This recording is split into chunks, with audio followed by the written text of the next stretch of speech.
ਅਸੀਂ ਸੰਸਾਰੀ ਲੋਕ ਹਾਂ, ਇਸ ਕਰਕੇ ਅਸੀਂ ਹਰ ਚੀਜ਼ ਨੂੰ ਮਾਇਕੀ ਪੱਖ ਤੋਂ ਦੇਖਦੇ ਹਾਂ।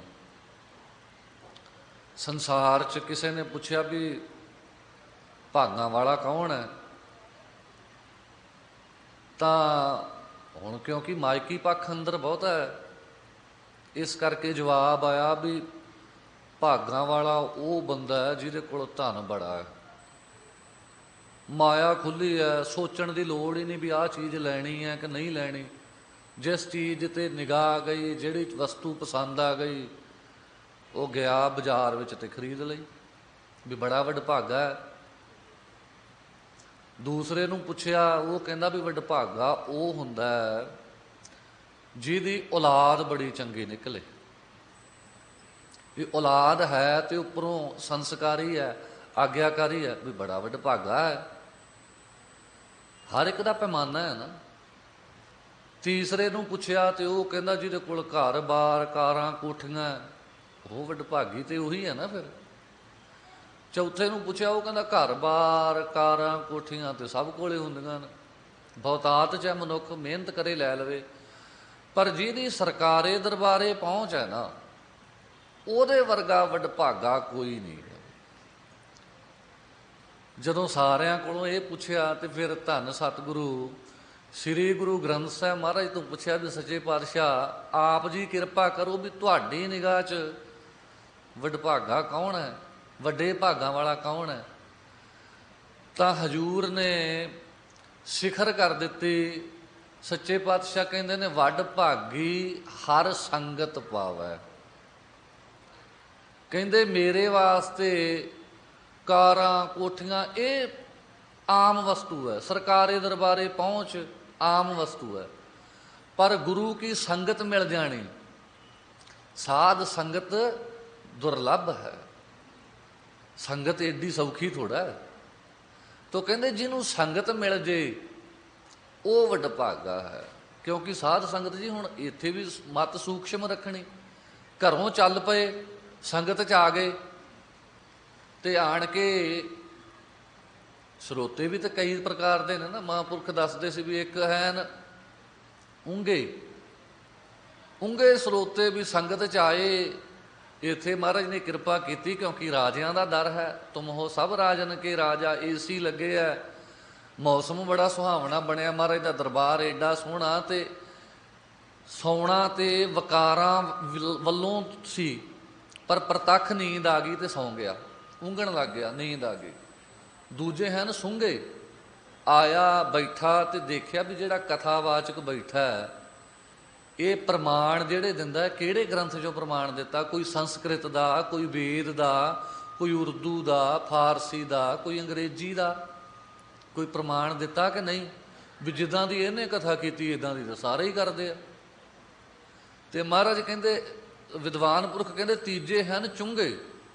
ਇੱਕ ਵੱਛਾ ਹੈ, ਉਹਨੂੰ ਛੱਡਿਆ ਜਦੋਂ ਉਹਨੇ ਨਹੀਂ ਦੇਖਿਆ ਵੀ ਮੇਰੀ ਮਾਤਾ ਦੇ ਅਸਤਨਾਂ ਨੂੰ ਮਿੱਟੀ ਲੱਗੀ ਹੈ, ਗੋਬਰ ਲੱਗਿਆ, ਲਿਬੜੇ ਨੇ, ਉਹਨੇ ਆਣ ਕੇ ਅਸਤਨ ਮੂੰਹ ਵਿੱਚ ਪਾਇਆ, ਦੁੱਧ ਚੁੰਘ ਕੇ ਤ੍ਰਿਪਤ ਹੋ ਗਿਆ।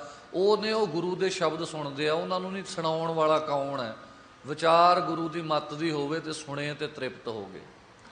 ਇਹ ਸਤਸੰਗ ਕਹਿੰਦੇ ਜਿਹਨੂੰ ਸੰਗਤ ਮਿਲ ਗਈ ਨਾ ਉਹ ਵਡਭਾਗਾ ਹੈ। ਤੇ ਫਿਰ ਸਵਾਲ ਕਰ ਲਿਆ ਵੀ ਮਹਾਰਾਜ ਨਾਲੇ ਨਾਲ ਇਹ ਵੀ ਦੱਸ ਦਿਓ ਵੀ ਸੋਹਣਾ ਕੌਣ ਹੈ ਸੰਸਾਰ 'ਚ। ਇਹ ਦੌੜ ਹੈ ਨਾ ਅੱਜ ਕੱਲ੍ਹ। ਕਈ ਕਹਿੰਦੇ ਜਿਹਦੇ ਚਿਹਰੇ ਤੇ ਵਾਲ ਨਹੀਂ ਉਹ ਸੋਹਣਾ ਲੱਗਦਾ, ਕਈ ਕਹਿੰਦੇ ਜਿਹਦੇ ਚਿੱਟੇ ਆ ਜਾਣ ਉਹ ਸੋਹਣਾ ਨਹੀਂ ਲੱਗਦਾ, ਕਾਲਿਆਂ ਵਾਲਾ ਸੋਹਣਾ ਹੈ। ਤੇ ਸਭ ਨੇ ਸੋਹਣੇਪਨ ਦੀ ਹੱਦ ਮਿਥ ਲਈ। ਕੋਈ ਕਹਿੰਦਾ ਜਿਹੜਾ 6 ਫੁੱਟ ਤੋਂ ਘੱਟ ਹੈ ਉਹ ਸੋਹਣਾ ਹੀ ਨਹੀਂ, 6 ਫੁੱਟ ਤੋਂ ਉੱਚਾ ਕੱਦ ਹੋਵੇ ਫੇਰ ਸੋਹਣਾ, ਜਵਾਨ ਹੈ। ਸੋਹਣੇ ਬਸਤਰ ਹੋਣ, ਚੰਗੇ ਮਹਿੰਗੇ ਪਾਏ, ਸੋਹਣਾ। ਤੇ ਮਹਾਰਾਜ ਨੂੰ ਪੁੱਛ ਲਿਆ ਵੀ ਇਹ ਵੀ ਦੱਸ ਦਿਓ ਸੱਚੇ ਪਾਤਸ਼ਾਹ। ਤਾਂ ਹਜ਼ੂਰ ਕਹਿੰਦੇ ਸਈ ਸੁੰਦਰ ਸੋਹਣੇ ਸਾਧ ਸੰਗ ਜਿਨ ਬਹਿਣੇ। ਮਹਾਰਾਜ ਕਹਿੰਦੇ ਵੀ ਲੋਕਾਂ ਨੂੰ ਸੋਹਣੇ ਲੱਗਦੇ ਹੋਣਗੇ ਜਿਹੜੇ ਸੋਹਣੇ ਕੱਪੜੇ ਪਾਉਂਦੇ ਆ, ਚੰਗਾ ਮਹਿੰਗਾ ਸੈਂਟ ਪਾਉਂਦੇ ਨੇ, ਚੰਗੀ ਮਹਿੰਗੀ ਘੜੀ ਲਾਈ, ਵੀ ਬੜਾ ਸੋਹਣਾ। ਮਹਾਰਾਜ ਕਹਿੰਦੇ ਮੈਨੂੰ ਤਾਂ ਉਹੀ ਸੋਹਣਾ ਲੱਗਦਾ ਹੈ ਜਿਹੜਾ ਮੇਰੀ ਗੋਦ ਵਿੱਚ ਆਣ ਕੇ ਸਤਸੰਗ 'ਚ ਬਹਿ ਜਾਂਦਾ। ਜਿਵੇਂ ਇੱਕ ਮਾਂ ਨੂੰ ਆਪਣਾ ਬੱਚਾ ਸੋਹਣਾ ਲੱਗਦਾ ਜਿਹੜਾ ਉਹਦੀ ਗੋਦੀ ਵਿੱਚ ਬੈਠਾ ਹੈ। ਸੰਸਾਰ 'ਚ ਸੁਹੱਪਣ ਬਹੁਤ ਹੋਏਗਾ, ਤਾਂ ਹਜ਼ੂਰ ਕਹਿੰਦੇ ਸੋਹਣੇ ਉਹ ਜਿਹੜੇ ਸੰਗਤ 'ਚ ਬਹਿੰਦੇ ਨੇ। ਸਾਨੂੰ ਸੰਗਤ ਪ੍ਰਾਪਤ ਹੋਈ ਹੈ, ਉਤੋਂ ਧੰਨ ਸਤਿਗੁਰੂ ਗੁਰੂ ਤੇਗ ਬਹਾਦਰ ਸਾਹਿਬ ਮਹਾਰਾਜ ਦੀ ਗੋਦ ਨਸੀਬ ਹੋਈ ਹੈ। ਤੇ ਜਿੰਨਾ ਸਮਾਂ ਬੈਠੀਏ ਪ੍ਰਭ ਕੀ ਉਸਤਤ ਕਰੋ ਸੰਤ ਮੀਤ, ਸਾਵਧਾਨ ਇਕਾਗਰ ਚੀਤ, ਸਾਵਧਾਨਤਾ ਸਹਿਤ ਇਕਾਗਰਤਾ ਦੇ ਸਹਿਤ ਬੈਠੀਏ।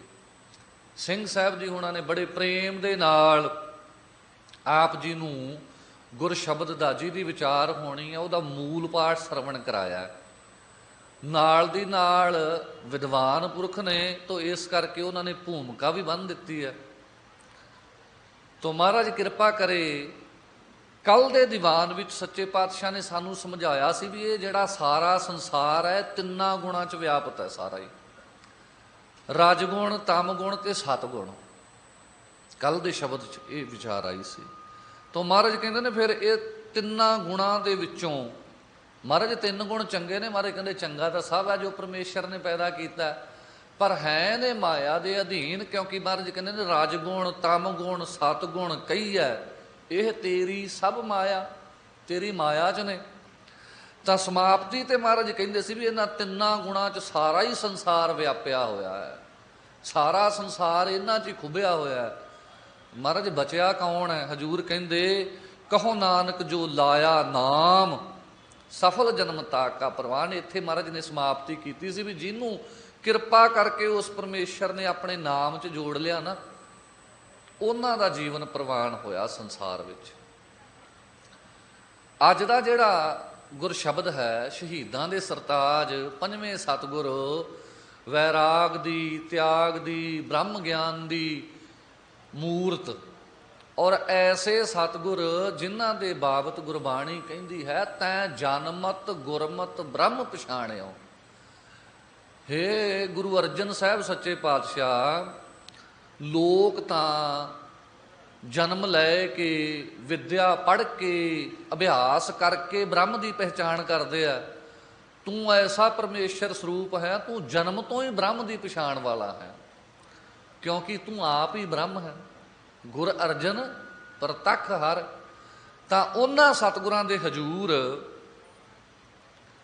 ਸਤਿਗੁਰ ਜੀ ਨੇ ਸੰਤ ਮਹਾਤਮਾ ਜਨਾਂ ਦਾ ਔਰ ਇੱਕ ਜਗਿਆਸੂ ਜੀਵ ਦਾ ਇਹ ਸੰਵਾਦ ਹੈ ਆਪਸ ਵਿੱਚ, ਜਿਹੜਾ ਮਹਾਰਾਜ ਨੇ ਅੱਜ ਦੇ ਮਜ਼ਮੂਨ 'ਚ ਵਰਣਨ ਕੀਤਾ। ਹਜੂਰ ਸਮਝਾਉਂਦੇ ਨੇ ਆਸਾ ਮਹੱਲਾ ਪੰਜਵਾਂ, ਪੰਜਵੇਂ ਮਹਾਰਾਜ ਸੱਚੇ ਪਾਤਸ਼ਾਹ ਗੁਰੂ ਅਰਜਨ ਸਾਹਿਬ ਸੱਚੇ ਪਾਤਸ਼ਾਹ ਜੀ ਦਾ ਪਵਿੱਤਰ ਸ਼ਬਦ ਹੈ। ਆਸਾ ਰਾਗ ਵਿੱਚ ਹਜੂਰ ਕਹਿੰਦੇ ਸੋਏ ਰਹੀ ਪ੍ਰਭ ਖਬਰ ਨਾ ਜਾਣੀ। ਇਹ ਜਿਹੜੀ ਜਗਿਆਸੂ ਇਸਤਰੀ ਸੀ ਨਾ, ਜਗਿਆਸੂ ਜੀਵ ਸੀ, ਇੱਕ ਬਚਨ ਨੂੰ ਸਮਝਿਓ ਆਪ ਜੀ ਵੀ ਇਹ ਮਰਦ ਹੈ, ਇਹ ਔਰਤ ਹੈ, ਇਹ ਪੁਰਖ ਹੈ, ਇਹ ਨਾਰੀ ਹੈ। ਇਹ ਮੇਰੀ ਤੇ ਤੁਹਾਡੀ ਨਿਗਾਹ 'ਚ ਹੈ, ਸਰੀਰ ਦੀ ਬਣਤਰ ਦੇ ਹਿਸਾਬ ਨਾਲ। ਜੇ ਅਸੀਂ ਗੁਰਬਾਣੀ ਨੂੰ ਪੁੱਛੀਏ ਵੀ ਸੱਚੇ ਪਾਤਸ਼ਾਹ ਅਸੀਂ ਸਾਰੇ ਕੌਣ ਹੈ, ਤਾਂ ਹਜੂਰ ਗੱਲ ਹੀ ਨਿਬੇੜ ਦਿੰਦੇ। ਮਹਾਰਾਜ ਕਹਿੰਦੇ ਇਸ ਜੱਗ ਮਹਿ ਏਕ ਪੁਰਖ ਹੈ, ਹੋਰ ਸਗਲੀ ਨਾਰ ਸਬਾਈ।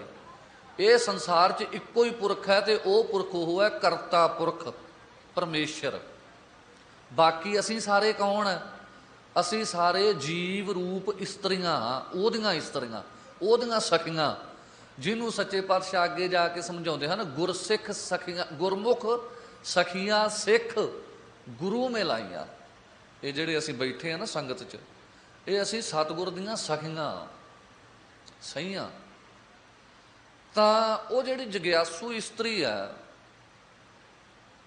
ਉਹਨੇ ਕਿਸੇ ਸਾਧੂ ਮਹਾਤਮਾ ਨੂੰ ਆਪਣੀ ਬਿਰਥਾ ਦੱਸੀ ਵੀ ਜਿਵੇਂ ਰਾਜੇ ਦੀਆਂ ਬਹੁਤੀਆਂ ਰਾਣੀਆਂ ਸੀ ਤੇ ਅੱਜ ਜਿਹੜੀ ਰਾਣੀ ਨੂੰ ਸੇਵਾ ਮਿਲੀ ਨਾ, ਅੱਜ ਰਾਤ ਮੁੱਠੀ ਚਾਪੀ ਕਰਨ ਦੀ, ਚਰਨ ਘੁੱਟਣ ਦੀ, ਉਹ ਰਾਣੀ ਸੌਂ ਗਈ, ਸਾਰੀ ਰਾਤ ਸੁੱਤੀ ਰਹੀ। ਤੇ ਜਦੋਂ ਸਵੇਰ ਹੋਈ, ਜਿਹੜਾ ਸਮਾਂ ਮੰਗ ਮੰਗ ਕੇ ਲਿਆ ਸੀ ਨਾ ਵੀ ਮੇਰਾ ਵੀ ਕਦੇ ਸਮਾਂ ਆਵੇ ਮੈਂ ਰਾਜੇ ਦੀ ਸੇਵਾ ਕਰਾਂ, ਉਹ ਸਮਾਂ ਸੁੱਤਿਆਂ ਲੰਘ ਗਿਆ।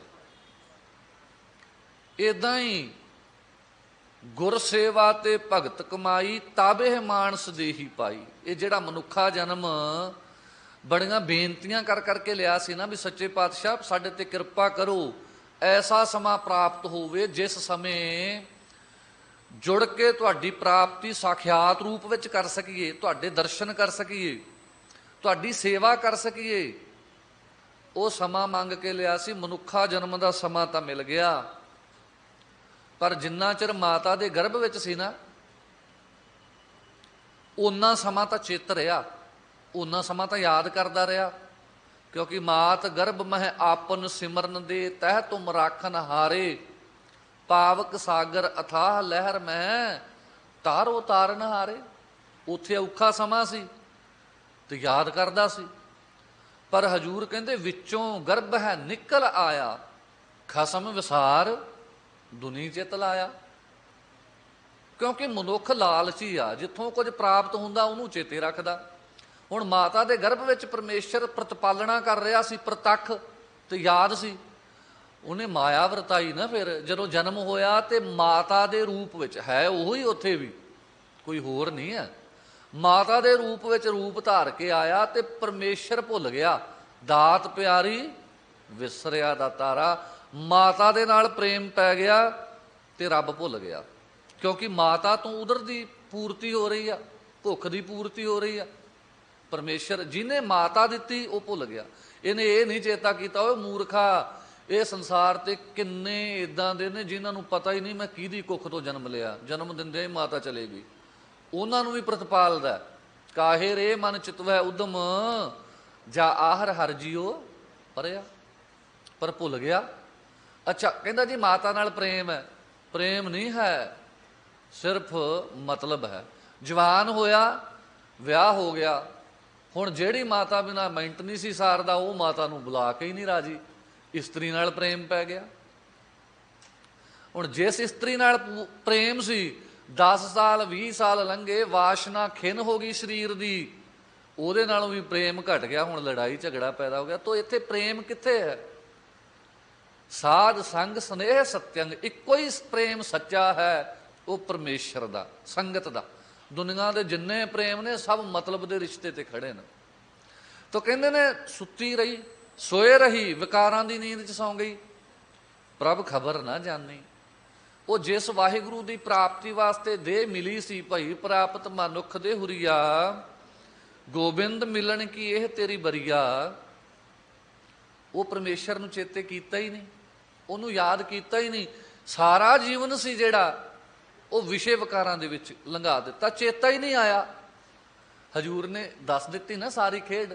10 ਸਾਲਾਂ ਤੱਕ ਤਾਂ ਬਾਲ ਸੀ। 10 ਬਾਲ ਤਣ 20 ਸਰਵਣ, 30 ਕਾ ਸੁੰਦਰ ਕਹਾਵੈ, 40 ਪੁਰ ਹੋਏ, 85 ਪੱਗ ਖਿਸੈ, 60 ਕੈ ਬੁਢੇਪਾ ਆਵੈ, 70 ਕਾ ਮਤਹੀਣ, 80 ਕਾ ਵਿਵਹਾਰ ਨਾ ਪਾਵੈ, ਨਾਵੈ ਕਾ ਸਹਿਜਾਸਣੀ, ਮੂਲ ਨਾ ਜਾਣੈ, ਅਪ ਬਲ ਢੰਡੋਲਮ ਢੂੰਡਮ ਡਿੱਠ ਮੈਂ, ਨਾਨਕ ਜਗ ਧੂਏ ਕਾ ਧੌਲਹਰ। ਇਹ ਜਿਹੜੇ ਸੰਸਾਰ 'ਚ ਚਿੱਤ ਲਾ ਕੇ ਬੈਠਾ, ਕੋਠੀ ਬਣਾ ਲਵਾਂ, ਕਾਰਾਂ ਖਰੀਦ ਲਵਾਂ, 4-5 ਦੁਕਾਨਾਂ ਹੋਰ ਬਣਾ ਲਈਏ, ਬਿਜ਼ਨਸ ਖੜਾ ਕਰ ਜਾਈਏ, ਜਵਾਕ ਕੀ ਕਰਨਗੇ? ਹਜੂਰ ਕਹਿੰਦੇ ਇਹ ਜਗ ਧੂਏ ਕਾ ਪਹਾੜ, ਤੈਂ ਸਾਚਾ ਮਾਨਿਆ ਕੇ ਵਿਚਾਰ। ਇਹ ਧੂਏ ਦਾ ਪਹਾੜ ਹੈ ਜਿਹਨੂੰ ਤੂੰ ਸੱਚਾ ਮੰਨੀ ਬੈਠਾ ਹੈ। ਤੋ ਖਬਰ ਹੀ ਨਹੀਂ, ਇਸ ਮਾਇਆ 'ਚ ਇੰਨਾ ਰੁਚਿਤ ਹੋਇਆ, ਪਰਮੇਸ਼ਰ ਦੀ ਪ੍ਰਾਪਤੀ ਦੀ ਖਬਰ ਹੀ ਨਹੀਂ ਕੋਈ, ਪਰਮੇਸ਼ਰ ਦੀ ਪ੍ਰਾਪਤੀ ਵੱਲ ਧਿਆਨ ਹੀ ਨਹੀਂ ਕੋਈ। ਤੋ ਕਹਿੰਦੇ ਜਦੋਂ ਇਹ ਜੀਵਨ ਰੂਪੀ ਰਾਤ ਲੰਘ ਗਈ, ਜਦੋਂ ਰਾਤ ਲੰਘਦੀ ਹੈ ਤੇ ਕੀ ਹੁੰਦਾ? ਸਵੇਰ ਭੌਰ ਭਇਆ ਬਹੁਰ ਪਛਤਾਨੇ। ਜਦੋਂ ਸਵੇਰ ਹੋਈ ਨਾ, ਭੌਰ ਹੋ ਗਿਆ, ਸੂਰਜ ਚੜ੍ਹਿਆ, ਮੌਤ ਰੂਪੀ ਭੌਰ ਨੇ ਆਣ ਕੇ ਦਸਖਤ ਦਿੱਤੀ ਨਾ ਜਦੋਂ, ਹੁਣ ਪਛਤਾਉਂਦਾ ਹੈ। ਕਿਉਂਕਿ ਰਹਿ ਹੀ ਪੱਲੇ ਪਛਤਾਵਾ ਗਿਆ। ਜਦੋਂ ਸਰੀਰ ਵਿੱਚ ਬਲ ਸੀ, ਉਹ ਸਾਰਾ ਬਲ ਤਾਂ ਲਾਤਾ ਮਾਇਆ ਕਮਾਉਣ 'ਚ।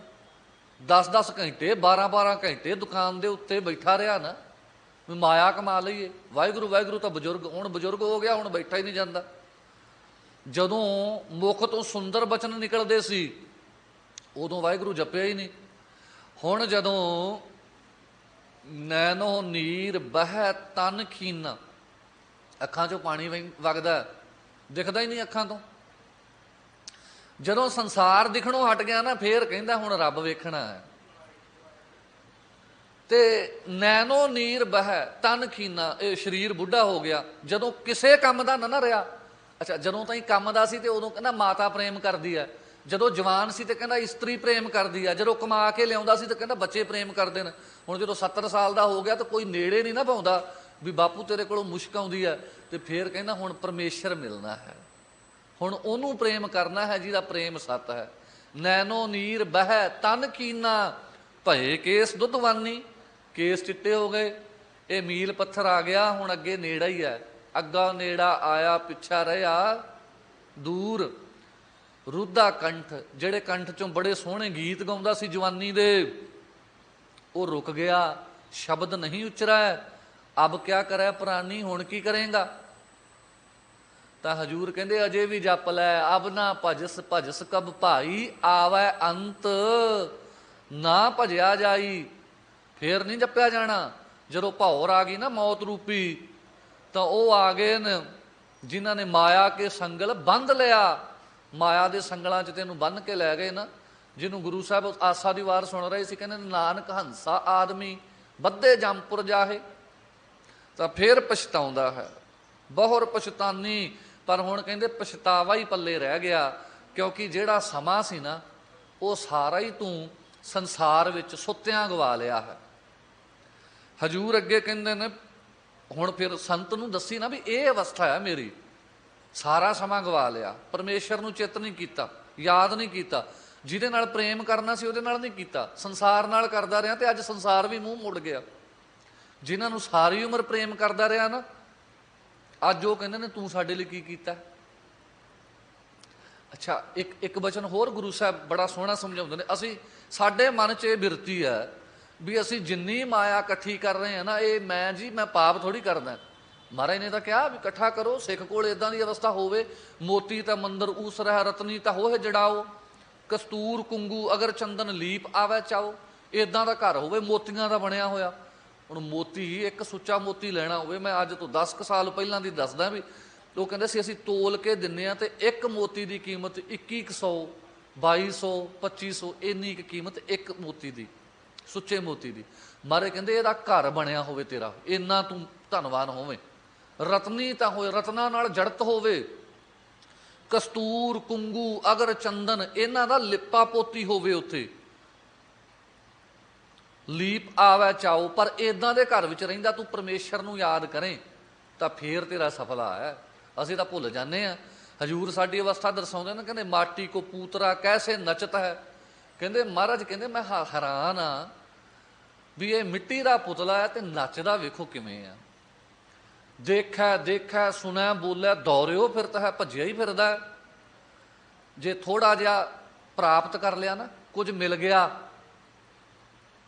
ਮੰਨ ਲਓ ਪਹਿਲਾਂ ਇੱਕ ਦੁਕਾਨ ਸੀ ਛੋਟੀ ਜੀ, ਅੱਜ 10 ਦੁਕਾਨਾਂ ਬਣ ਗਈਆਂ, ਤੇ ਉੱਚੀ ਉੱਚੀ ਗੀਤ ਗਾਉਂਦਾ ਪਰਮੇਸ਼ਰ, ਦੇਵਨਹਾਰ ਭੁੱਲ ਗਿਆ, ਉਹਨੂੰ ਚੇਤੇ ਨਹੀਂ। ਸਿਰਫ ਇੱਕ ਸਵੇਰ ਵੇਲੇ ਇੱਥੇ 10 ਰੁਪਈਏ ਗੁਰੂ ਕੀ ਗੋਲਕ 'ਚ ਪਾ ਕੇ ਤੇ ਅੱਧਾ ਘੰਟਾ ਬਹਿ ਕੇ ਕੀਰਤਨ ਸੁਣ ਕੇ ਕਹਿੰਦਾ ਮੇਰਾ ਕੰਮ ਪੂਰਾ। ਹੁਣ ਦੇਣ ਵਾਲੇ ਦਾ ਸ਼ੁਕਰ ਕਰਤਾ, ਹੁਣ 12 ਘੰਟੇ ਦੁਕਾਨ ਤੇ ਬਹਿਣਾ।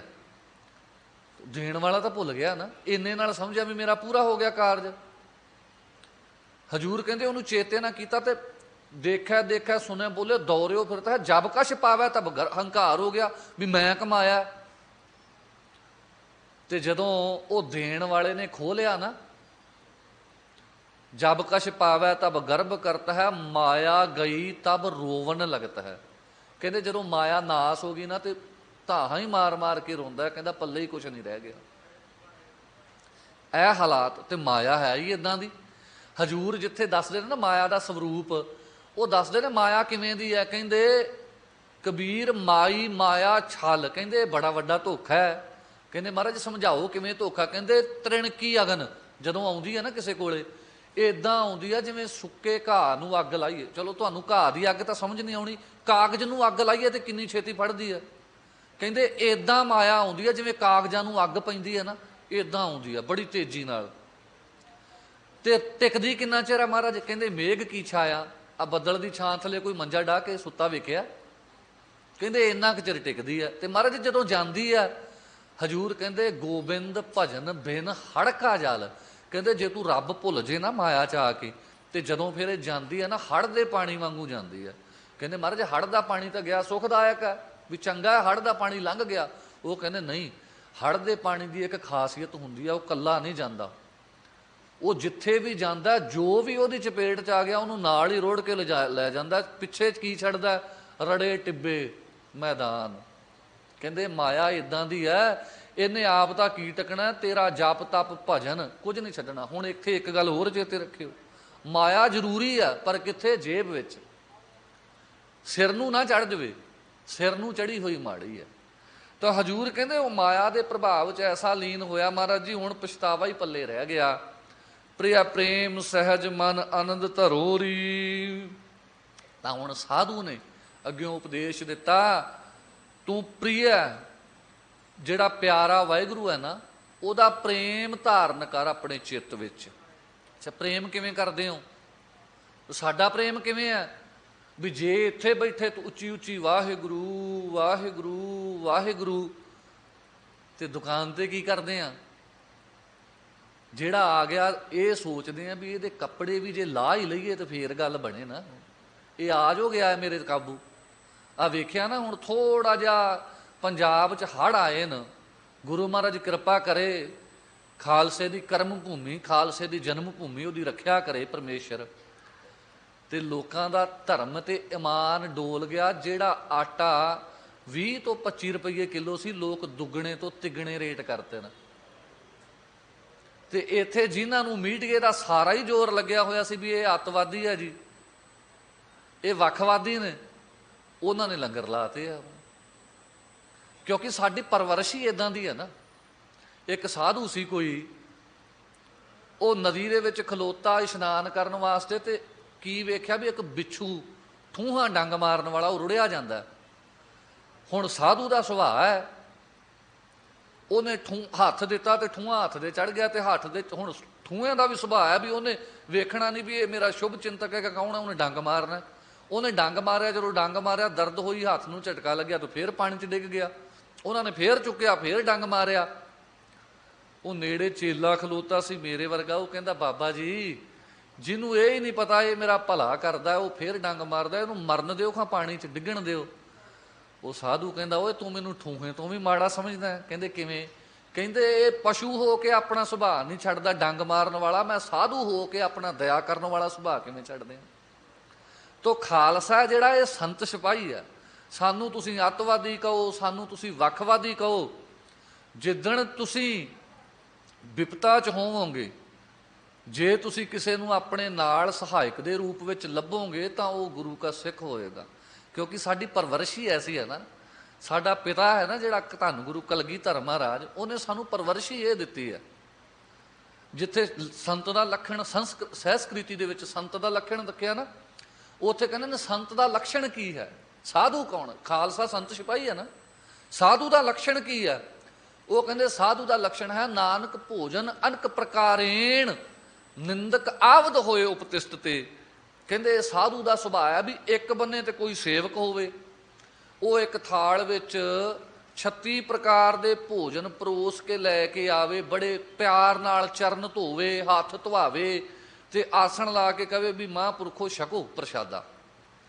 ਤੇ ਦੂਸਰੇ ਬੰਨੇ ਕਹਿੰਦੇ ਇੱਕ ਨਿੰਦਕ, ਇੱਕ ਉਹਨਾਂ ਦਾ ਦੋਖੀ ਜ਼ਹਿਰ ਦੀ ਸ਼ੀਸ਼ੀ ਲਿਆ ਕੇ ਅੱਗੇ ਰੱਖ ਦੇਵੇ ਵੀ ਜਾਂ ਤਾਂ ਇਹ ਜ਼ਹਿਰ ਪੀ ਲਓ, ਨਹੀਂ ਤਾਂ ਮੈਂ ਕਿਰਪਾਨ ਮਾਰ ਕੇ ਤੁਹਾਡਾ ਸਿਰ ਵੱਢ ਦੇਣਾ। ਹੁਣ ਮਰਨਾ ਦੋਨਾਂ ਹਾਲਾਤਾਂ 'ਚ। ਕਹਿੰਦੇ ਜਿਹਦੇ ਮਨ ਵਿੱਚ ਦੋਨਾਂ ਪ੍ਰਤੀ ਇੱਕੋ ਜਿਹਾ ਭਾਵ ਰਹੇ ਉਹ ਸਾਧੂ ਹੈ। ਨਾ ਭੋਜਨ ਲੈ ਕੇ ਆਉਣ ਵਾਲੇ ਦੇ ਮਨ ਵਿੱਚ ਦੇ ਪ੍ਰਤੀ ਪ੍ਰੇਮ ਹੈ, ਨਾ ਹੀ ਮਾਰਨ ਆਏ ਦੇ ਪ੍ਰਤੀ ਕੋਈ ਈਰਖਾ ਹੈ, ਦੋਨਾਂ ਦੇ ਪ੍ਰਤੀ ਸਮਭਾਵ ਹੈ।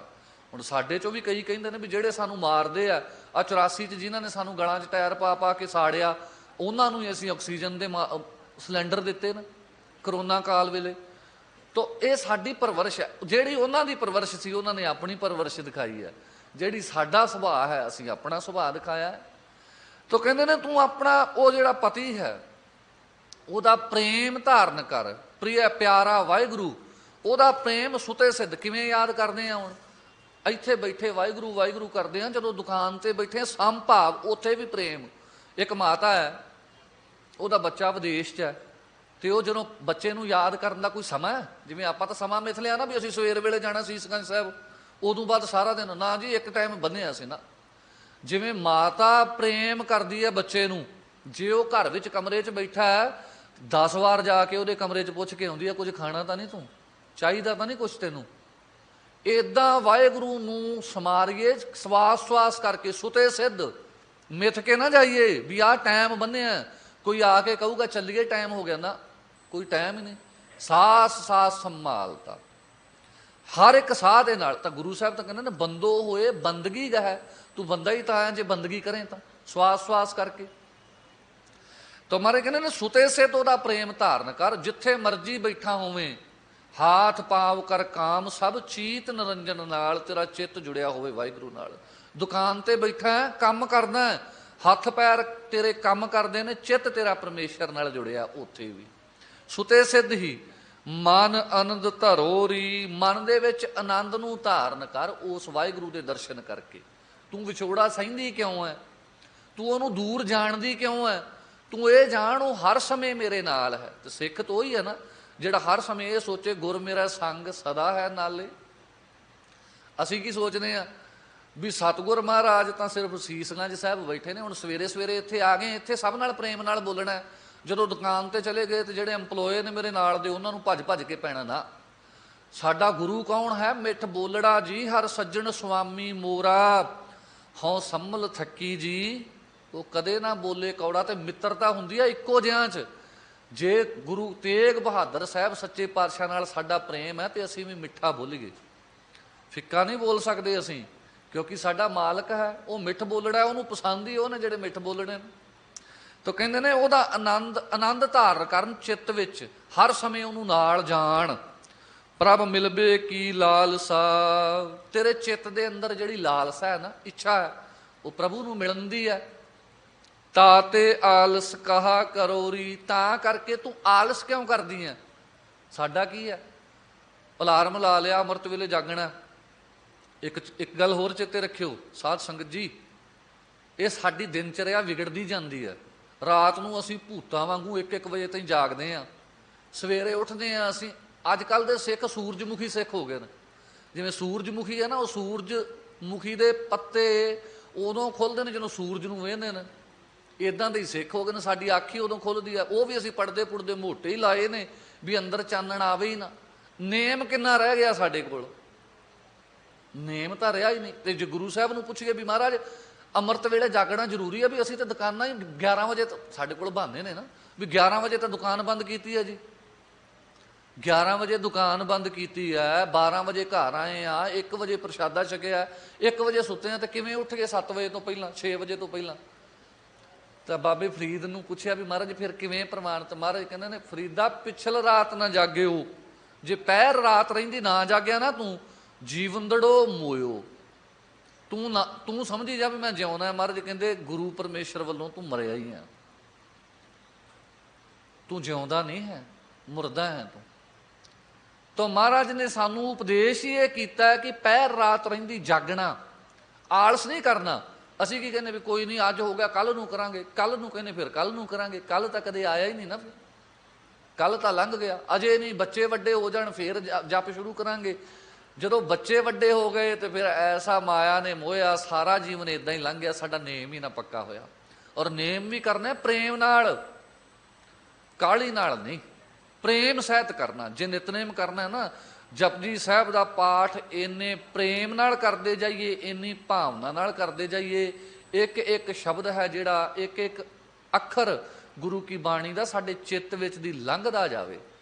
ਔਰ ਕੋਈ ਸਾਡੇ ਨਾਲ ਗੱਲ ਕਰੇ ਨਾ, ਸਾਨੂੰ ਕਹਿਣਾ ਨਾ ਪਵੇ ਮੈਂ ਨਿਤਨੇਮ ਕੀਤਾ, ਉਹ ਆਪ ਕਹੇ ਭਾਈ ਤੂੰ ਕਿੰਨੀ ਕੁ ਬਾਣੀ ਪੜ੍ਹਦਾ, ਇੰਨਾ ਪ੍ਰੇਮ ਤੇਰੇ ਚਿੱਤ ਵਿੱਚ। ਤਾਂ ਮਹਾਰਾਜ ਕਹਿੰਦੇ ਨੇ ਆਲਸ ਨਾ ਕਰ, ਆਲਸ ਛੱਡ ਕੇ, ਆਲਸੀ ਨਾ ਹੋ। ਪਰਮੇਸ਼ਰ ਦੇ ਮਿਲਣ ਦੀ ਤੇਰੇ ਅੰਦਰ ਲਾਲਸਾ ਹੈ ਤਾਂ ਥੋੜਾ ਜਿਹਾ ਉਦਮੀ ਬਣ। ਉਦਮ ਕਰੇਂਦਿਆ ਜੀ ਤੂੰ ਕਮਾਵਦਿਆ ਸੁਖ ਪੁੰਚ, ਧਿਆਏ ਦਿਆ ਤੂੰ ਪ੍ਰਭੂ ਮਿਲ ਨਾਨਕ ਉਤਰੀ ਚਿੰਤ। ਉਦਮ ਕਰਨਾ ਪੈਣਾ। ਤੇ ਸਿਧਾਂਤ ਵੀ ਇਹੀ ਕਹਿੰਦਾ ਹੈ, ਉਦਮੇਨ ਹੀ ਸਿੱਧਯੰਤੀ ਕਾਰਿਆਣਿ ਨਾ ਮਨੋਰਥੇ ਨਾ ਹੀ ਸੁਕਤस्य ਸਿਹਸਤਿ ਪ੍ਰਵਿਸ਼ੰਤੀ ਮੁਖੇ ਮ੍ਰਿਗੇ। ਕਹਿੰਦੇ ਉਦਮ ਨਾਲ ਹੀ ਸਾਰੇ ਕੰਮ ਸਿੱਧ ਹੁੰਦੇ ਨੇ, ਮਨੋਰਥ ਨਾਲ ਨਹੀਂ। ਜਿਵੇਂ ਅਸੀਂ ਸੋਚਦੇ ਨਾ ਸਵੇਰੇ ਉੱਠਾਂਗੇ ਤੇ ਨਿਤਨੇਮ ਕਰਾਂਗੇ, ਤੇ ਉਦਮ ਕੀਤਾ ਨਾ ਤੇ ਸਵੇਰ ਲੰਘ ਗਈ, ਅਸੀਂ ਜਿਉਂਦੇ ਤਿਉਂ ਹੀ ਰਹਿ ਗਏ। ਤਾਂ ਕਹਿੰਦੇ ਉਦਮ ਨਾਲ ਹੀ ਸਿੱਧ ਹੁੰਦੇ ਨੇ, ਮਨੋਰਥ ਨਾਲ ਨਹੀਂ। ਜਿਵੇਂ ਸੁੱਤੇ ਹੋਏ ਸ਼ੇਰ ਦੇ ਮੂੰਹ 'ਚ ਆ ਕੇ ਹਿਰਨਾਪ ਪ੍ਰਵੇਸ਼ ਨਹੀਂ ਕਰਦਾ, ਉਹਨੂੰ ਯਤਨ ਕਰਨਾ ਪੈਂਦਾ, ਸ਼ਿਕਾਰ ਖੇਡਦਾ ਹੈ। ਇਵੇਂ ਮਹਾਰਾਜ ਕਹਿੰਦੇ ਤੂੰ ਵਿਸ਼ੇ ਵਿਕਾਰਾਂ ਦਾ ਸ਼ਿਕਾਰ ਖੇਡ ਕੇ ਸੁਚੇਤ ਹੋ ਕੇ ਸ਼ੇਰ ਬਿਰਤੀ ਧਾਰਨ ਕਰ ਤੇ ਫੇਰ ਮੇਰੇ ਦਰ ਤੇ ਪਹੁੰਚੇਗਾ। ਮਹਾਰਾਜ ਕਿਵੇਂ ਪਹੁੰਚਾਂ?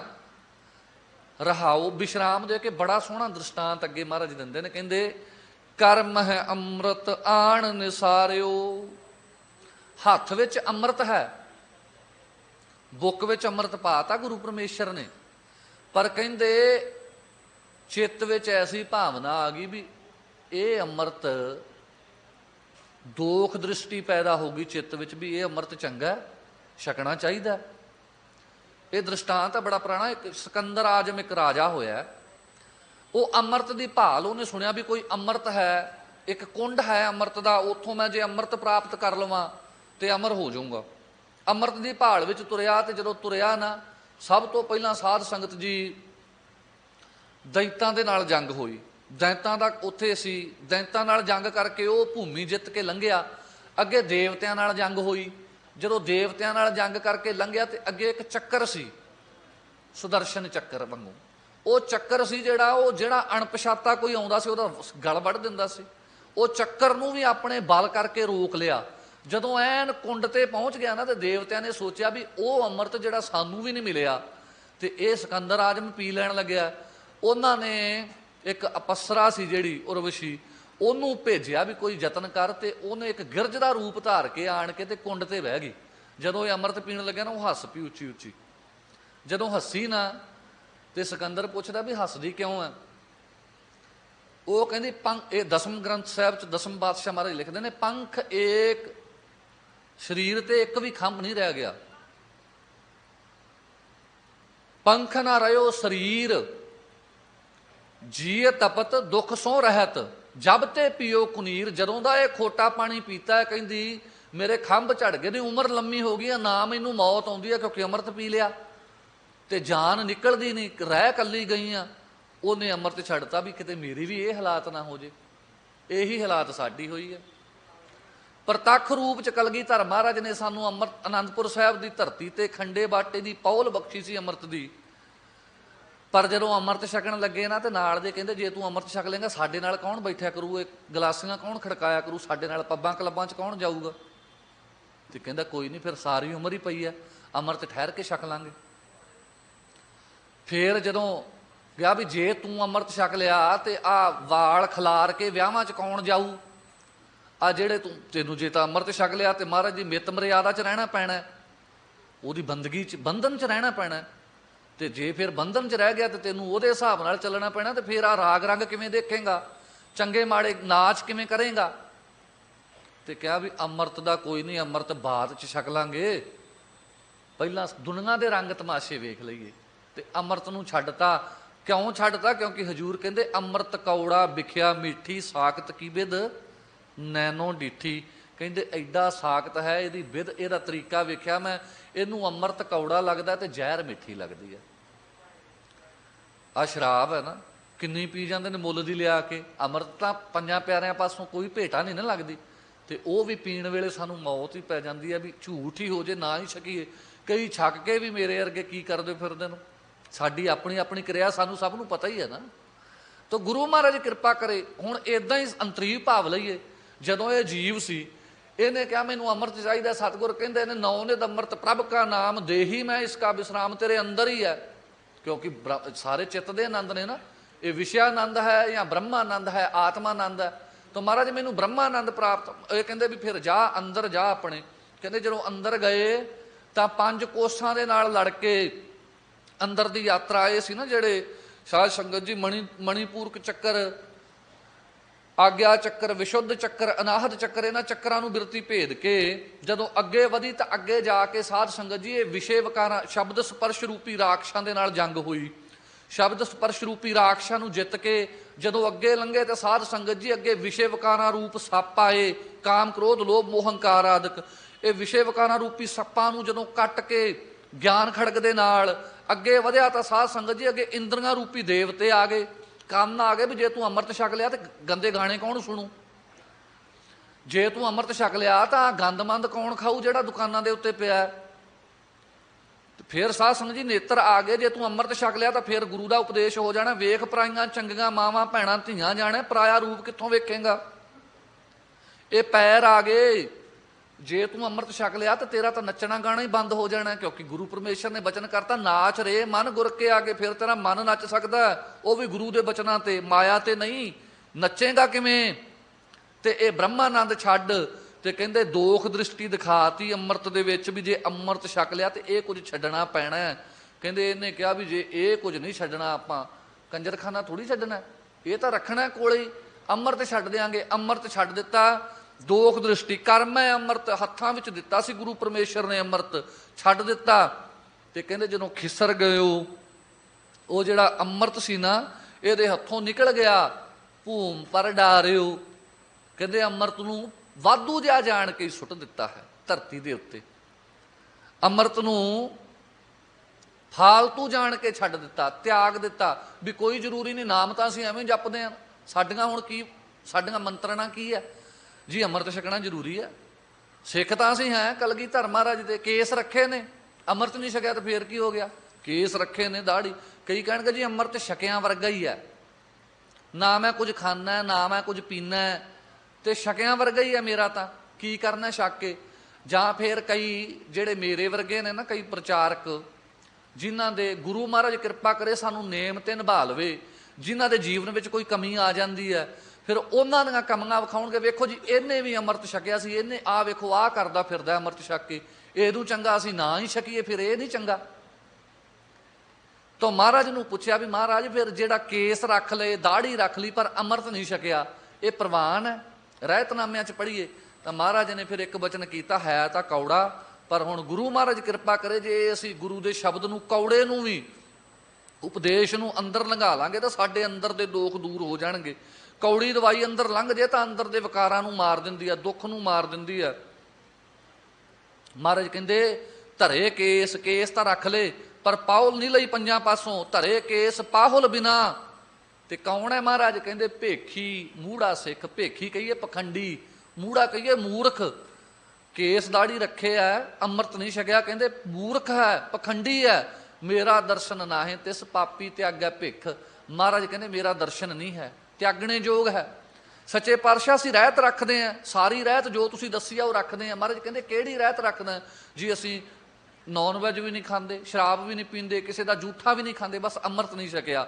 ਕਹਿੰਦੇ ਉਹ ਭਲਿਆ ਤੈਨੂੰ ਅਜੇ ਇਹ ਹੀ ਨਹੀਂ ਪਤਾ ਰਹਿਤ ਹੈ ਕਿਹੜੀ। ਮਹਾਰਾਜ ਦੱਸੋ ਫਿਰ ਰਹਿਤ ਕਿਹੜੀ ਆ? ਹਜੂਰ ਕਹਿੰਦੇ ਪ੍ਰਥਮ ਰਹਿਤ ਇਹ ਜਾਨ ਖੰਡੇ ਕੀ ਪਾਹੁਲ ਛਕੇ। ਓਏ ਭਲਿਆ ਮੇਰੀ ਤਾਂ ਪਹਿਲੀ ਰਹਿਤ ਹੀ ਇਹ ਹੈ, ਤੂੰ ਖੰਡੇ ਦੀ ਪਾਹੁਲ ਲੈ ਪੰਜਾਂ ਪਾਸੋਂ, ਬਾਕੀ ਰਹਿਤ ਇੱਥੋਂ ਸ਼ੁਰੂ ਹੋਣੀ ਹੈ। ਇਹ ਪਹਿਲੀ ਪੌੜੀ ਆ, ਪੰਜਾਂ ਪਾਸੋਂ ਅੰਮ੍ਰਿਤ ਦੀ ਦਾਤ ਲੈ। ਤਾਂ ਕਹਿੰਦੇ ਨੇ ਇਹਨੇ ਅੰਮ੍ਰਿਤ ਨੂੰ ਵਾਧੂ ਜਿਹਾ ਜਾਣ ਕੇ ਛੱਡ ਦਿੱਤਾ ਹੈ। ਤਾਂ ਹਜੂਰ ਕਹਿੰਦੇ ਨੇ ਧਰਤੀ ਉੱਤੇ ਮਿੱਟੀ ਵਿੱਚ ਮਿਲਾ ਦਿੱਤਾ। ਅੰਮ੍ਰਿਤ ਸੀ ਜਿਹੜਾ, ਅੰਮ੍ਰਿਤ ਦੇ ਤੁਲ ਬਚਨ ਸੀ ਸਤਿਗੁਰ ਦਾ, ਉਹਨੂੰ ਛੱਡ ਦਿੱਤਾ ਹੈ। ਅੱਗੇ ਸੱਚੇ ਪਾਤਸ਼ਾਹ ਕਹਿੰਦੇ ਨੇ ਇਹ ਹੋਇਆ ਕਿਉਂ?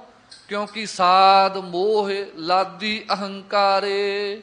ਇਹ ਜਿਹੜੀ ਜੀਵ ਰੂਪ ਇਸਤਰੀ ਸੀ ਨਾ, ਇਹ ਸਵਾਦ ਵਿੱਚ ਤੇ ਸੰਸਾਰ ਦੇ ਮੋਹ ਵਿੱਚ ਲੱਦੀ ਹੋਈ ਹੈ, ਹੰਕਾਰ ਦੇ ਨਾਲ ਲਬਾਲਬ ਭਰੀ ਹੋਈ ਹੈ। ਇਸ ਕਰਕੇ ਅੰਮ੍ਰਿਤ ਨੂੰ ਵਾਧੂ ਜਾਣ ਕੇ ਛੱਡਤਾ ਇਹਨੇ, ਕਿਉਂਕਿ ਇਹਨੂੰ ਹੰਕਾਰ ਚੋਂ ਰਸ ਹੀ ਹੈ ਨਾ, ਜਿਹਨੂੰ ਜਿੱਥੋਂ ਰਸ ਆਉਣਾ ਉਹਨੇ ਉੱਥੇ ਜਾਣਾ। ਹਜੂਰ ਕਹਿੰਦੇ ਮਨੁੱਖ ਦੀ ਤਾਂ ਫਿਤਰਤ ਹੀ ਇਦਾਂ ਦੀ ਆ, ਜਿਹੜੀ ਚੀਜ਼ ਚੋਂ ਰਸ ਲੈਣ ਲੱਗ ਜੇ। ਹੁਣ ਹਜੂਰ ਕਹਿੰਦੇ ਨੇ ਮਨੁੱਖ ਦੀ ਫਿਤਰਤ ਕੀ ਆ? ਕਹਿੰਦੇ ਰਾ ਰਸ ਨਰਸ ਕਰ ਜਾਂਦੇ ਆ।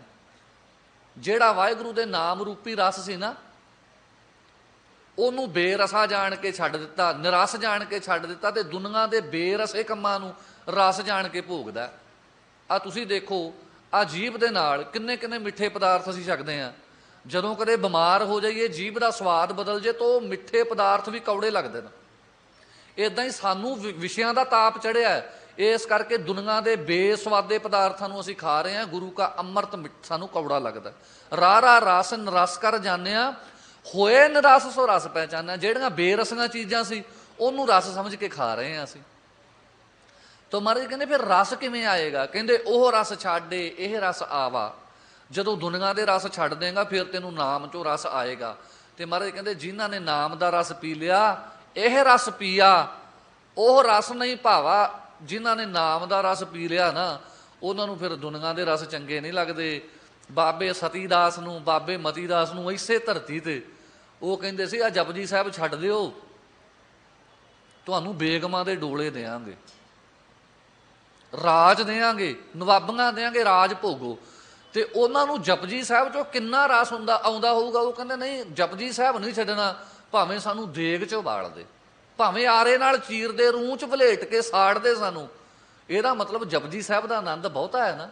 ਤਾਂ ਹੀ ਹੁਣ ਬੱਚੇ ਦੇ ਇੰਜੈਕਸ਼ਨ ਲਾਉਣਾ ਹੋਵੇ ਤਾਂ ਉਹਨੂੰ ਅਸੀਂ ਕੋਈ ਗੈਜਟ ਦੇ ਦਿੰਦੇ ਨਾ, ਕੋਈ ਪਲੇ ਖੇਡਣ ਨੂੰ, ਉਹਦੀ ਸੁਰਤੀ ਉਹਦੇ 'ਚ ਲੀਨ ਹੋ ਗਈ, ਉਹਨੂੰ ਪਤਾ ਹੀ ਨਹੀਂ ਲੱਗਿਆ ਇੰਜੈਕਸ਼ਨ ਲਾਤਾ। ਇੱਦਾਂ ਹੀ ਇਹਦਾ ਮਤਲਬ ਜਪਜੀ ਸਾਹਿਬ 'ਚੋਂ ਆਨੰਦ ਹੀ ਇੰਨਾ ਆਇਆ ਵੀ ਉਹ ਦੇਗ ਦਾ ਉਬਾਲਾ ਮਹਿਸੂਸ ਹੀ ਨਹੀਂ ਹੋਇਆ। ਇਸੇ ਕਰਕੇ ਹਜ਼ੂਰ ਕਹਿੰਦੇ ਨੇ ਰਾਮ ਰਸ ਪੀਆ ਰੇ ਜਿਹ ਰਸ ਵਿਸਰ ਗਏ ਰਸ ਔਰ। ਕਹਿੰਦੇ ਜਦੋਂ ਦਾ ਵਾਹਿਗੁਰੂ ਦੇ ਨਾਮ ਦਾ ਰਸ ਪੀਤਾ ਨਾ, ਦੁਨੀਆ ਦੇ ਰਸ ਵਿਸਰ ਹੀ ਗਏ ਨੇ। ਖਾਣਾ ਪੀਣਾ, ਹੱਸਣਾ ਸੌਣਾ, ਇਹ ਸਾਰੇ ਰਸ ਸਾਨੂੰ ਯਾਦ ਨੇ। ਵਿਸਰ ਗਿਆ ਹੈ ਮਰਨਾ, ਮੌਤ ਭੁੱਲ ਗਈ ਹੈ। ਪਰ ਹਜ਼ੂਰ ਕਹਿੰਦੇ ਜਦੋਂ ਦਾ ਵਾਹਿਗੁਰੂ ਦੇ ਨਾਮ ਦਾ ਰਸ ਪੀਤਾ, ਇਹ ਸਭ ਛੱਡ ਦਿੱਤੇ ਨੇ। ਇਹਨਾਂ 'ਚੋਂ ਕਰਦੇ ਆ, ਸੌਂਦੇ ਵੀ ਆ, ਖਾਂਦੇ ਵੀ ਆ, ਪਰ ਰਸ ਵਾਸਤੇ ਨਹੀਂ, ਜੀਵਨ ਵਾਸਤੇ, ਜ਼ਿੰਦਗੀ ਵਾਸਤੇ। ਓਨਾ ਕੁ ਖਾਂਦੇ ਆ ਜਿੰਨਾ ਕੁ ਜ਼ਰੂਰੀ ਆ, ਓਨਾ ਕੁ ਸੌਂਦੇ ਆ ਜਿੰਨਾ ਕੁ ਜ਼ਰੂਰੀ ਆ, ਓਨਾ ਕੁ ਕਮਾਉਣੇ ਆ ਜਿੰਨਾ ਕੁ ਜ਼ਰੂਰੀ ਆ। ਤੇ ਪਰ ਸਾਡੀ ਖੇਡ ਉਲਟੀ ਆ, ਸਾਡੇ ਸਰੀਰ ਨੂੰ ਲੋੜ ਨਹੀਂ, ਫਿਰ ਵੀ ਅਸੀਂ ਖਾ ਰਹੇ ਹਾਂ। ਸਾਨੂੰ ਨੀਂਦ ਦੀ ਜ਼ਰੂਰਤ ਨਹੀਂ ਹੈ। ਜਦੋਂ ਅਸੀਂ 10 ਘੰਟੇ ਸੌਂ ਕੇ ਉੱਠਦੇ ਹਾਂ ਨਾ, ਸਾਡਾ ਸਰੀਰ ਟੁੱਟਦਾ ਹੈ, ਕਾਰਨ ਅਸੀਂ ਬਹੁਤਾ ਸੁੱਤੇ ਹਾਂ। ਪਰ ਫਿਰ ਵੀ ਸਾਡੀ ਤ੍ਰਿਪਤੀ ਨਹੀਂ ਹੈ। ਇੱਦਾਂ ਹੀ ਕਮਾਈ ਕਰਕੇ ਆ, ਬੈਂਕਾਂ ਕਾਲੀਆਂ ਕਰ ਦਿੱਤੀਆਂ, ਕਮਾ ਕਮਾ ਕੇ। ਕਰੋ ਪਰ ਧਰਮ ਦੀ ਕਿਰਤ ਕਰੋ। 3 ਸੁਨਹਿਰੇ ਅਸੂਲ ਸੀ ਸਤਿਗੁਰ ਦੇ, ਕਿਰਤ ਕਰੋ, ਨਾਮ ਜਪੋ, ਵੰਡ ਛਕੋ, ਪਰ ਤਿੰਨਾਂ 'ਚ ਧਰਮ ਹੋਣਾ ਚਾਹੀਦਾ। ਤਾਂ ਹਜ਼ੂਰ ਕਹਿੰਦੇ ਇਹ ਮੋਹ ਦੇ ਹੰਕਾਰ ਸਵਾਦਾਂ ਦੇ ਵਿੱਚ ਲੱਦੀ ਹੋਈ, ਹੰਕਾਰ ਦੇ ਵਿੱਚ ਮੱਤੀ ਹੋਈ ਹੈ, ਇਸ ਕਰਕੇ ਪਰਮੇਸ਼ਰ ਨੂੰ ਭੁੱਲ ਗਈ। ਦੋਸ਼ ਨਾਹੀ ਪ੍ਰਭ ਕਰਨੇ ਹਾਰੇ। ਇਹ ਜਿਸ ਵਾਹਿਗੁਰੂ 'ਚ ਦੋਸ਼ ਲੱਭਦੀ ਹੈ ਨਾ, ਇੱਕ ਤੁਸੀਂ ਛੋਟੇ ਹੁੰਦਿਆਂ ਕਹਾਣੀ ਪੜ੍ਹੀ ਹੋਣੀ ਹੈ, ਇੱਕ ਲੋਮੜੀ ਸੀ, ਫੋਕਸ ਐਂਡ ਦਾ ਗ੍ਰੈਪਸ, ਸੁਣੀ ਹੈ ਨਾ ਸਾਰਿਆਂ ਨੇ। ਉਹ ਲੋਮੜੀ ਸੀ, ਉਹ ਅੰਗੂਰ ਖਾਣ ਲੱਗੀ ਜਦੋਂ, ਤੇ ਉਹਦੀ ਛਾਲ ਨਾ ਪਹੁੰਚੇ ਅੰਗੂਰਾਂ ਤੱਕ। ਛਾਲਾਂ ਛੂਲਾਂ ਮਾਰ ਕੇ ਜਦੋਂ ਥੱਕ ਗਈ ਨਾ ਤੇ ਬਹਿ ਗਈ, ਤੇ ਇੰਨੇ ਨੂੰ ਕੋਈ ਹੋਰ ਆ ਕੇ ਜਦੋਂ ਕਹਿੰਦੇ ਕਿਵੇਂ ਬੈਠੀ ਆ, ਅੰਗੂਰ ਖਾਂਦੀ ਕਿਉਂ ਨਹੀਂ? ਕਹਿੰਦੀ ਖਾਤ ਲਵਾਂ, ਖੱਟੇ ਬਹੁਤ ਨੇ। ਇੱਦਾਂ ਹੀ ਜਿਨ੍ਹਾਂ ਨੇ ਜਪ ਤਪ ਕੀਤੇ, ਭਜਨ ਕੀਤੇ, ਪਰ ਅੰਦਰੋਂ ਦੋਖ ਦ੍ਰਿਸ਼ਟੀ ਨਹੀਂ ਕੱਢ ਸਕੇ, ਉਹ ਪਰਮੇਸ਼ਰ ਤੋਂ ਦੋਖ ਦ੍ਰਿਸ਼ਟੀ ਸਾਡੇ ਪ੍ਰਚਾਰਕ ਕਰਦੇ ਨੇ। ਕਹਿੰਦੇ ਮੈਂ 20 ਸਾਲ ਅੰਮ੍ਰਿਤ ਵੇਲੇ ਇਸ਼ਨਾਨ ਕਰਦਾ ਰਿਹਾ, 20 ਸਾਲ ਭਜਨ ਕਰਦਾ ਰਿਹਾ, ਮੈਨੂੰ ਕੁਝ ਨਹੀਂ ਮਿਲਿਆ, ਇਸ ਕਰਕੇ ਰੱਬ ਹੈ ਹੀ ਕੋਈ ਨਹੀਂ, ਕੁਦਰਤ ਹੀ ਰੱਬ ਹੈ। ਆਇਆ ਨਾ ਇਹ ਕਾਰਨ, ਦੋਖ ਨਾਹੀ ਪ੍ਰਭ ਕਰਨੇ। ਉਹਦੇ 'ਚ ਦੋਸ਼ ਨਹੀਂ ਹੈ, ਸਾਡੀ ਦ੍ਰਿਸ਼ਟੀ 'ਚ ਦੋਸ਼ ਸੀ, ਸਾਡੇ ਅੰਦਰ ਦੋਸ਼ ਸੀ। ਉਹ ਦੋਸ਼ ਕਰਕੇ ਸਾਨੂੰ ਜੈਸਾ ਪਰਮੇਸ਼ਰ ਅਸੀਂ ਦੇਖਣਾ ਚਾਹੁੰਦੇ ਸੀ, ਉੱਦਾਂ ਦਾ ਹੀ ਦਿਖਿਆ ਹੈ। ਜੇ ਅਸੀਂ ਆਪਣੀਆਂ ਅੱਖਾਂ ਦਾ ਆਪਰੇਸ਼ਨ ਪੂਰੇ ਗੁਰੂ ਤੋਂ ਕਰਾ ਲੈਂਦੇ, ਪੂਰੇ ਸਤਿਗੁਰ ਦੇ ਚਰਨਾਂ ਵਿੱਚ ਚਲੇ ਜਾਂਦੇ, ਤਾਂ ਸਾਡੀਆਂ ਅੱਖਾਂ ਦੀ ਇਹ ਦੋਖ ਦ੍ਰਿਸ਼ਟੀ ਲੈ ਜਾਂਦੀ, ਤਾਂ ਸਾਨੂੰ ਉਹ ਘਰ ਦੇ ਵਿੱਚ ਹੀ ਅੰਮ੍ਰਿਤ ਦੀ ਪ੍ਰਾਪਤੀ ਹੁੰਦੀ। ਜਿਹੜਾ ਨੌ ਨਿਧ ਅੰਮ੍ਰਿਤ ਪ੍ਰਭ ਕਾ ਨਾਮ ਦੇਹੀ ਮੈਂ ਇਸਕਾ ਵਿਸਰਾਮ ਹੈ ਨਾ, ਜਿਹੜਾ ਉਹ ਸਾਨੂੰ ਪ੍ਰਾਪਤ ਹੋ ਜਾਂਦਾ। 9 ਦਰਵਾਜ ਨਵੇਂ ਦਰ ਫੀਕੇ, ਰਸ ਅੰਮ੍ਰਿਤ 10ਵਾਂ ਚੋਈਜੈ, ਫਿਰ ਉਹਦੀ ਪ੍ਰਾਪਤੀ ਹੁੰਦੀ ਸਾਨੂੰ। ਪਰ ਹਜ਼ੂਰ ਕਹਿੰਦੇ ਇਹਨੇ ਪਰਮੇਸ਼ਰ ਤੇ ਦੋਖਾਰੋਪਣ ਕੀਤੇ, ਆਪਣੀ ਬਿਰਤੀ ਨਹੀਂ ਦੇਖੀ।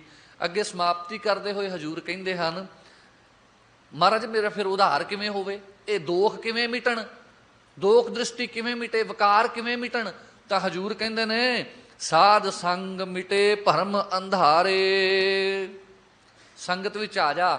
ਇਹ ਜਿਹੜਾ ਸਾਧ ਸੰਗਤ ਰੂਪੀ ਹਸਪਤਾਲ ਹੈ ਨਾ, ਇੱਥੇ ਆਣ ਕੇ ਵੱਡਿਆਂ ਵੱਡਿਆਂ ਦੇ ਆਪਰੇਸ਼ਨ ਹੁੰਦੇ ਨੇ ਹੰਕਾਰ ਦੇ, ਵੱਡਿਆਂ ਵੱਡਿਆਂ ਦਾ ਹੰਕਾਰ ਲੈ ਜਾਂਦਾ, ਵੱਡਿਆਂ ਵੱਡਿਆਂ ਦੇ ਵਿਸ਼ੇ ਲੈ ਜਾਂਦੇ ਨੇ। ਕਾਰਨ ਅਸੀਂ ਭਜਨ ਕਰਦੇ ਹਾਂ ਘਰਾਂ ਵਿੱਚ ਬਹਿ ਕੇ, ਅੰਦਰ ਬਿਰਤੀ ਆ ਗਈ। ਇੱਕ ਜੋਗੀ ਆਇਆ ਨਾ 5ਵੇਂ ਪਾਤਸ਼ਾਹ ਹਜ਼ੂਰ ਦੇ ਚਰਨਾਂ 'ਚ, ਮਹਾਰਾਜ ਮੇਰਾ ਉਧਾਰ ਕਰੋ। ਸੱਚੇ ਪਾਤਸ਼ਾਹ ਕਹਿੰਦੇ ਬਾਣੀ ਪੜ੍ਹਿਆ ਕਰ। ਮਹਾਰਾਜ ਪੜ੍ਹਦਾ, ਫਿਰ ਕੀ ਹੋਇਆ? ਕਹਿੰਦਾ ਮਹਾਰਾਜ ਪਾਠ ਪੜ੍ਹਿਓ ਔਰ ਵੇਦ ਵਿਚਾਰਿਓ, ਨਿਵਲ ਭੁਯੰਗਮ ਸਾਧੇ, ਭੁਯੰਗਮਾ ਨਾੜੀ ਨੂੰ ਸਾਧ ਲਿਆ, ਨੇਤੀ ਧੋਤੀ ਸਾਰੇ ਕਰਮ ਕੀਤੇ, ਪਰ 5 ਜਨਾਂ ਸਿਓ ਸੰਗ ਨਾ ਛੁਟਕਿਓ। ਮਹਾਰਾਜ ਸੰਗ ਨਹੀਂ ਛੁਟਕਿਆ। ਤੇ ਮਹਾਰਾਜ ਕਾਰਨ ਕੀ? ਹਜ਼ੂਰ ਕਹਿੰਦੇ ਤੂੰ ਬਾਣੀ ਤਾਂ ਪੜ੍ਹਦਾ ਸੀ, ਪਰ ਕਈ ਵਾਰ ਡਾਕਟਰ ਕੋਲੋਂ ਦਵਾਈ ਲੈਣ ਜਾਈਏ ਨਾ, ਉਹ ਇਰੈਕਸ਼ਨ ਕਰ ਜਾਂਦੀ ਹੈ, ਗੁੱਡ ਇਫੈਕਟ ਨਹੀਂ ਕਰਦੀ, ਬੈਡ ਇਫੈਕਟ ਜ਼ਿਆਦਾ ਹੁੰਦੇ ਨੇ ਉਹਦੇ। ਇਸ ਕਰਕੇ ਕਹਿੰਦੇ ਇਰੈਕਸ਼ਨ ਕਰ ਗਿਆ ਅਦਕ ਅਹੰ ਬੁੱਧ ਬਾਦੇ। ਬਾਣੀ ਪੜ੍ਹ ਕੇ ਨਿਰਮਲ ਹੋਣਾ ਸੀ, ਤੇਰਾ ਹੰਕਾਰ ਵੱਧ ਗਿਆ। ਬਾਣੀ ਪੜ੍ਹ ਕੇ ਤਾਂ ਹੰਕਾਰ ਛੱਡਣਾ ਸੀ, ਪਰ ਚਿੱਤ ਵਿੱਚ ਸੂਖਸ਼ਮ ਹੰਕਾਰ ਆ ਗਿਆ ਵੀ ਮੇਰੇ ਵਰਗਾ ਜਪੀ ਤਪੀ ਕੌਣ, ਮੈਂ ਤਾਂ ਇੰਨੀ ਬਾਣੀ ਪੜ੍ਹਦਾ। ਝੁਕਣਾ ਭੁੱਲ ਗਏ, ਕਿਸੇ ਗੁਰਸਿੱਖ ਨੂੰ ਨਮਸਕਾਰ ਨਹੀਂ ਕਰਨੀ, ਕਿਸੇ ਗੁਰਸਿੱਖ ਨੂੰ ਫਤਿਹ ਨਹੀਂ, ਐ ਧੌਣ ਵਿੱਚ ਕਿੱਲਾ ਗੱਡਿਆ ਸਿੱਧੇ ਹੀ ਰਹਿੰਦੇ ਆ। ਤਾਂ ਕਾਰਨ ਇਹ ਹੋ ਗਿਆ ਕਿ ਸਾਡੇ ਵਰਗਾ ਧਰਮੀ ਕੌਣ ਹੈ। ਮੈਂ ਤਾਂ ਗੁਰਦੁਆਰੇ ਪਿਛਲੇ ਸਾਲ ਹੀ ਸਮਾਗਮਾਂ ਤੇ 2 ਲੱਖ ਰੁਪਈਆ ਦਿੱਤਾ ਸੀ, ਮੈਂ ਤਾਂ ਲੰਗਰ ਲਾਇਆ ਸੀ, ਮੇਰੇ ਵਰਗਾ ਧਰਮੀ ਕੌਣ ਹੈ। ਉਹ ਜਿਹੜਾ ਧਰਮ ਵਾਸਤੇ ਕਿਰਤ ਕੀਤੀ ਸੀ ਨਾ ਸਾਧ ਸੰਗਤ ਜੀ, ਉਹ ਅਧਰਮ ਬਣ ਗਿਆ, ਹੰਕਾਰ ਬਣ ਗਿਆ। ਤੋ ਮਹਾਰਾਜ ਕਹਿੰਦੇ ਨੇ ਹੁਣ ਤੂੰ ਸੰਗਤ ਵਿੱਚ ਆਏਗਾ, ਇੱਥੇ ਆਣ ਕੇ ਤੈਨੂੰ ਪਤਾ ਲੱਗੂ ਤੂੰ ਤਾਂ 2 ਲੱਖ ਦਿੱਤਾ ਹੈ, ਇੱਥੇ ਉਹ ਬੈਠੇ ਨੇ ਜਿਨ੍ਹਾਂ ਨੇ 10-10 ਲੱਖ ਦਾਨ ਕੀਤਾ। ਜਦੋਂ 10 ਲੱਖ ਵਾਲਾ ਆ ਕੇ ਵੇਖੂਗਾ ਉਹ ਤੂੰ 10 ਲੱਖ ਦਿੱਤਾ, ਇੱਥੇ ਇਦਾਂ ਦੇ ਸਿੱਖ ਬੈਠੇ ਨੇ ਜਿਨ੍ਹਾਂ ਨੇ ਸਤਿਗੁਰ ਆਗਿਆ ਸੀਸ ਭੇਟ ਦੇ ਹੋ। ਜੇ ਸਤਿਗੁਰ ਸੱਚੇ ਭਾਵੇ ਤੂੰ ਸੀਸ ਭੇਟ ਦੇ ਸਕਦਾ, ਤੂੰ ਆਪਣਾ ਸਿਰ ਦੇ ਸਕਦਾ ਸਤਿਗੁਰ ਨੂੰ। ਇੱਥੇ ਪੂਰੀ ਤਾਂ ਪੈਣੀ ਆ ਮਨ ਵੇਚੇ ਸਤਿਗੁਰ ਕੇ ਪਾਸ ਤੇ ਸੇਵਕ ਕੇ ਕਾਰਜ ਰਾਸ। ਕਹਿੰਦੇ ਸੰਗਤ ਵਿੱਚ ਆ ਤੇਰੇ ਭਰਮਾਂ ਦਾ ਹਨੇਰਾ ਮਿਟ ਜਾਏਗਾ। ਤੇ ਕਹਿੰਦੇ ਮਹਾਰਾਜ ਸੰਗਤ ਕਿਵੇਂ ਮਿਲੇ, ਤੇ ਕਹਿੰਦੇ ਨਾਨਕ ਮੇਲੀ ਸਿਰਜਣਹਾਰੇ। ਕਹਿੰਦੇ ਉਹ ਸਿਰਜਣਹਾਰ ਵਾਹਿਗੁਰੂ ਪਰਮੇਸ਼ਰ ਹੈ, ਉਹਦੇ ਅੱਗੇ ਬੇਨਤੀਆਂ ਕਰ, ਉਹੀ ਤੇਰੇ ਤੇ ਪ੍ਰਸੰਨ ਹੋ ਕੇ ਤੈਨੂੰ ਸਾਧ ਸੰਗਤ ਬਖਸ਼ਦਾ। ਫਿਰ ਜਦੋਂ ਤੈਨੂੰ ਸਾਧ ਸੰਗਤ ਮਿਲਦੀ ਹੈ, ਸਾਧ ਸੰਗਤ ਵਿੱਚ ਆ ਕੇ ਤੈਨੂੰ ਸ਼ੁਭ ਮਤ ਪ੍ਰਾਪਤ ਹੁੰਦੀ ਹੈ, ਜਿਸ ਮਤ ਨੂੰ ਤੂੰ ਵਿਸ਼ੇ ਵਿਸ਼ੈਣੀ ਬੁੱਧੀ ਤੋਂ ਆਤਮ ਵਿਸ਼ੈਣੀ ਕਰ ਲੈਂਦਾ, ਜਿਸ ਮਤ ਨੂੰ ਤੂੰ ਵਿਸ਼ਿਆਂ ਦੇ ਵੱਲੋਂ ਹਟਾ ਕੇ ਬ੍ਰਹਮ ਵੱਲ ਪਰਮੇਸ਼ਰ ਵੱਲ ਪ੍ਰੇਰਿਤ ਕਰਦਾ, ਫਿਰ ਉਹ ਗੁਰੂ ਕਾ ਨਾਮ ਅੰਮ੍ਰਿਤ ਤੈਨੂੰ ਪ੍ਰਾਪਤ ਹੁੰਦਾ। ਭੁੱਲ ਚੁੱਕ ਦੀ ਖਿਮਾ। ਪ੍ਰਬੰਧਕਾਂ ਦਾ ਧੰਨਵਾਦ ਜਿਨ੍ਹਾਂ ਨੇ ਸਮਾਂ ਦੇ ਕੇ ਨਵਾਜਿਆ।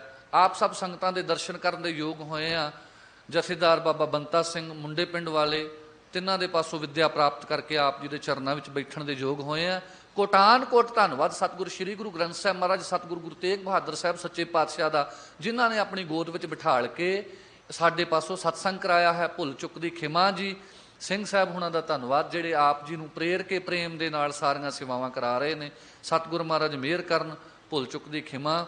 ਗੁਰੂ ਮਹਾਰਾਜ ਕਿਰਪਾ ਕਰਨ, ਇਹ ਲੋਕ ਸੁਖੀਏ ਪਰਲੋਕ ਸੁਹੇਲੇ, ਨਾਨਕ ਹਰ ਪ੍ਰਭ ਆਪੇ ਮੇਲੇ। ਗੱਜ ਕੇ ਫਤਿਹ ਬੁਲਾਓ ਜੀ, ਆਖੋ ਵਾਹਿਗੁਰੂ ਜੀ ਕਾ ਖਾਲਸਾ ਵਾਹਿਗੁਰੂ ਜੀ ਕੀ ਫਤਿਹ।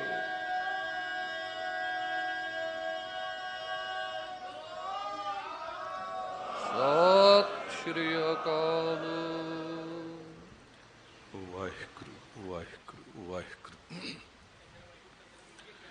ਰਾਮ ਕਲੀ ਮਹੱਲਾ ਤੀਜਾ।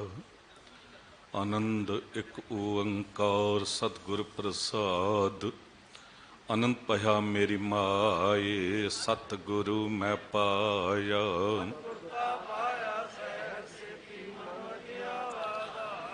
ਰਾਗ ਰਤਨ ਪਰਵਾਰ ਭਰੀਆਂ, ਸ਼ਬਦ ਗਾਵਣ ਆਇਆ।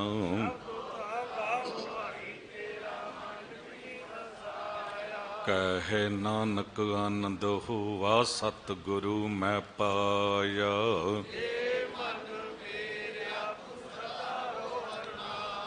ਹਰ ਨਾਲ ਰਹਿ ਤੂੰ ਮਨ ਮੇਰੇ, ਦੁਖ ਸਭ ਵਿਸਾਰਣਾ।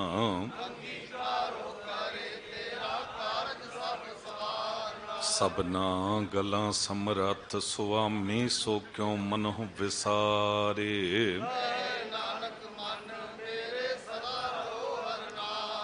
ਸਾਚੇ ਸਾਹਿਬ